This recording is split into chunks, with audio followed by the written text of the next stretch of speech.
বাগদেবীর আরাধনাতেও রাজনৈতিক উত্তাপ। সরস্বতী পুজো করাকে কেন্দ্র করে জমি বিবাদ। তৃণমূল বিজেপির বচসা গড়ায় হাতাহাতিতে। ঘটনায় আহত 11 জন।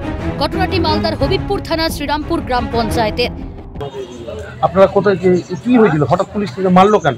ওখানে আমরা পূজা করছিলাম, গ্রামবাসী সরস্বতী পূজা করছিলাম, এসে ভাঙচুর করার পরে মারল। স্থানীয় সূত্রে খবর, দীর্ঘদিন ধরে ওই জমিতে সরস্বতী পুজো করে আসছেন গ্রামবাসীরা। অভিযোগ, স্থানীয় তৃণমূল কর্মী দেব মণ্ডল জমিটি নিজের বলে দাবি করতে শুরু হয় বিবাদ। জোর করে জমি দখলের অভিযোগ তৃণমূল কর্মীর বিরুদ্ধে। ক্ষমতার অপব্যবহার। ঘটনাস্থলে পৌঁছে গ্রামবাসীদের অকারণে মারধরের অভিযোগ হবিবপুর থানার পুলিশের বিরুদ্ধে। কোনো কথা না শুনে হঠাৎ করে সবার উপর লাঠিচার্জ করে এবং নৃশংসভাবে মারামারি করে। কোনো মহিলা পুরুষ কাউকে এভাবে চেনা না, সকলকে মারে। ওটা দখল করতে চাইছে, নিজের ক্ষমতায় ও দখল করতে চাইছে, ও কারো সহযোগিতায় ও দখল করতে চাইছে। কোন দল করেছে? সে তৃণমূল কংগ্রেস। কি নামটা? দেব মণ্ডল। গণতান্ত্রিকভাবে আমরা আমাদের বিচার পাই।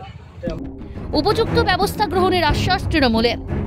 কিভাবে আসে আমার জানা নেই, তবে যে কোনো ঘটনায় ঘটুক না কেন সেটা দুঃখজনক। এই বাগদেবীর আরাধনার দিনে এইসব ঘটনা কোনো মতেই কাম্য নয়। প্রশাসনকে বলা হচ্ছে উপযুক্ত ব্যবস্থা গ্রহণ করা না। পুলিশ যদি লাঠিচার্জ করে থাকে, পুলিশকে প্রথমে একটু সতর্ক থাকা উচিত ছিল। এটা পুজোর ব্যাপার ছিল। পুলিশের ভূমিকা নিয়ে তীব্র ক্ষোভ প্রকাশ করে বিজেপির দাবি, দেবমণ্ডলকে সহযোগিতা করার জন্যই লাঠিচার্জ করে পুলিশ। রাজ্য জুড়ে মিথ্যা প্ররোচনা দিচ্ছে বিজেপি, পাল্টা দাবি তৃণমূলের।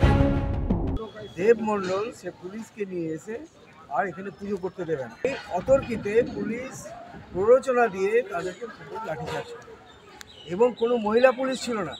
বৈদ্যনাথ চক্রবর্তী নির্দেশে বেধড়ক লাঠিচার্জ করে এবং এই লাঠিচার্জ করার ফলে গ্রামের বহু মানুষ সেখানে ইনজিওর্ড হয় এবং তারপরে তাদের উপর অকথ্য ভাষায় গালিগালাজ করে। সেইখান থেকে যারা মোটরসাইকেলে করে যাচ্ছিল, মোটরসাইকেল থেকে নামিয়ে তাদেরকে মারা হয়েছে। মণ্ডলকে সহযোগিতা করার জন্য পুলিশ এই কাজটা করেছে। গ্রামবাসীদের পক্ষ থেকে হবিবপুর থানা ও জেলা পুলিশ সুপারের কাছে লিখিত অভিযোগ করা হয়েছে।